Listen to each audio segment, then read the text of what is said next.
Hello and welcome to the Let It Ride podcast. Coming at you with a pop up episode. Did not expect to be doing a week 17 episode. Actually, tweeted out yesterday that we would not have an episode this week because of the Christmas holiday.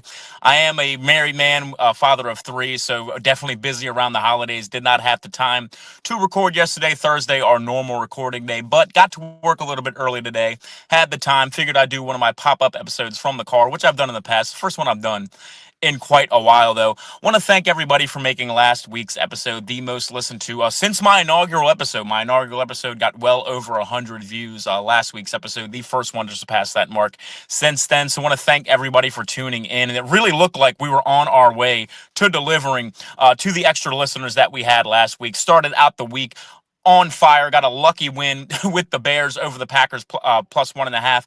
Got a win with the Giants plus 3.5. Gave that out early in the week when that line was at 3.5. That game ends with a 3-point Giants loss. So getting lucky on that one because that line closed at Giants plus 2.5. Got a win, an easy winner with the Titans plus 3 against the Chiefs. That might have been the bet of the year. The Titans going into a game against a Chiefs team with absolutely nothing to play for, a team that's used to competing for Super Bowl titles. Figured that they would come out flat in their first game, first meaningless game really in quite a long time there for Kansas City. So a really good pick there. And then we just get one of the most unlucky calls on the Lions to lose the teaser of the week. The first leg of the teaser of the week was the Bears. So we go into the late games on Sunday with 3 winners and an open teaser in our pocket, looking like we might go 6-0. Unfortunately, one of the worst offensive pass interference calls I've ever seen.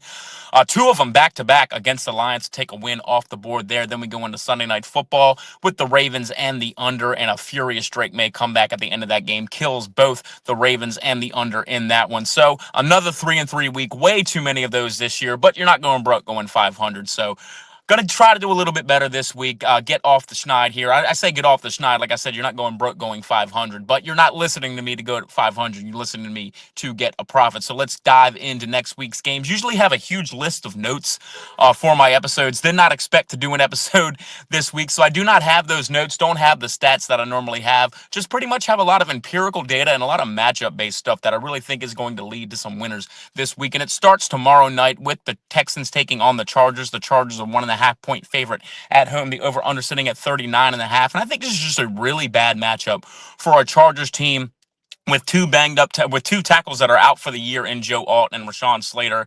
They've really just kind of had to have a patchwork offense around that. They really haven't faced a defense.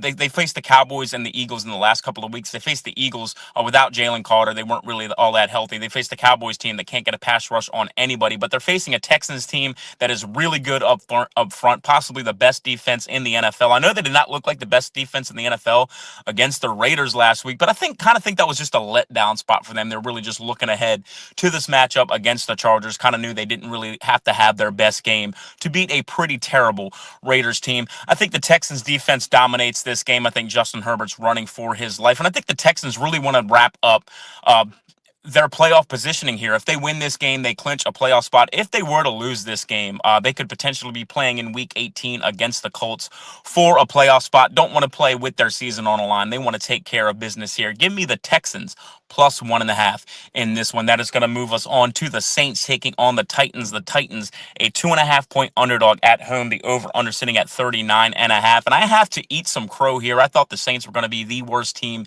in the NFL. They have played really well down the stretch. Tyler Shuck coming in as a 26-year-old rookie. The billing on him was that he was going to come into the league ready, being a 26-year-old rookie. That wasn't necessarily true with his first few starts, but it's definitely proved to be true down the stretch here. He is playing great football. Looks like one of the better quarterbacks in this draft class. I think he leads the Saints to an easy win here against a Titans team that got their win last week. They're pretty hyped up about that. But like I said, they were playing a Chiefs team that had absolutely nothing to play for, a team that was completely deflated after being eliminated from the playoffs the previous week. I think they come crashing back down to earth. This Titans team, not very good. I think the Saints team is kind of the good, bad team. They've been beating up on a lot of the other bad teams in the league. They've beaten They really threw the NFC South playoff race in flux because they beat both the Bucks and the Panthers in the last couple of weeks. So this is a really good Saints team. I think this number's sitting a little bit short. Give me the Saints -2.5. That is going to move us on to the Browns taking on the Steelers. The Browns are a 3-point underdog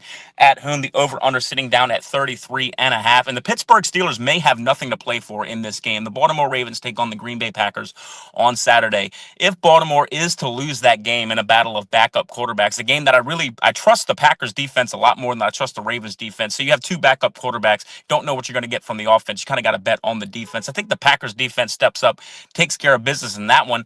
That puts the Steelers with absolutely nothing to play for in this game. Why are they going to throw Aaron Rodgers and any of their star players out there against a ferocious Browns defense when they already have clinched the AFC North? So if the Ravens lose on Saturday, I think you could see potentially the Browns being favored in this game. So I'm going to grab the 3 points here.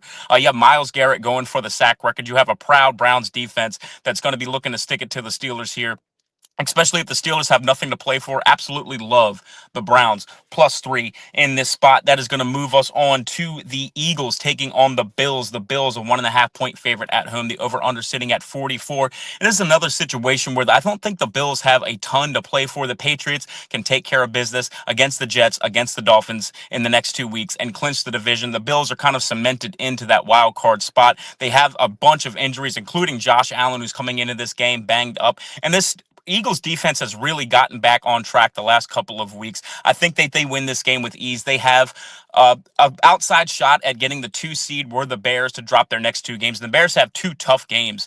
They play against the 49ers this week. They are an underdog in that game. And they play the Lions in week 18. And the Lions have nothing to play for, but the Lions and Dan Campbell are a very vindictive team. I think they will want to stick it to Ben Johnson in week 18 as well. So this Eagles really have an outside shot at that 2 set. I think they could get it while the Bills are kind of cemented into their wild card spot. Give me the Eagles +1.5 in this one. That is going to move us on to the Buccaneers taking on the Dolphins. The Dolphins, a 6-point underdog at home. The over/under sitting at 44.5. And this Tampa team, man, I just do not trust this defense. This defense is absolutely porous. We saw them get absolutely carved up by the Falcons a few weeks ago by Kyle Pitts with 3 touchdowns and over 100 yards in that game. This team cannot defend the middle of the field. I think Devon Achane and Jalen Waddle have a big game in this one. I think this game is a lot closer than 6 points. I don't think Tampa Bay should be laying 6 points on the road to anybody. Give me the Dolphins +6 here. The teaser of the week, we're just going to take 2 good teams against 2 inferior teams. Going to tease the Rams down to -2 against the Falcons and going to tease the Seahawks down to -1 against the Panthers. So the picks this week, teaser of the week, Rams -2, Seahawks -1. We are taking the Saints -2.5 against the Titans, taking the Eagles +1.5 against the Bills, the Dolphins +6 against the Buccaneers, taking the Texans +1.5 against the Chargers. Finally, we are taking the Cleveland Browns +3 against the Steelers. That is going to do it for this pop-up episode and my picks. Thank you to everybody for listening, and I will see you guys next week.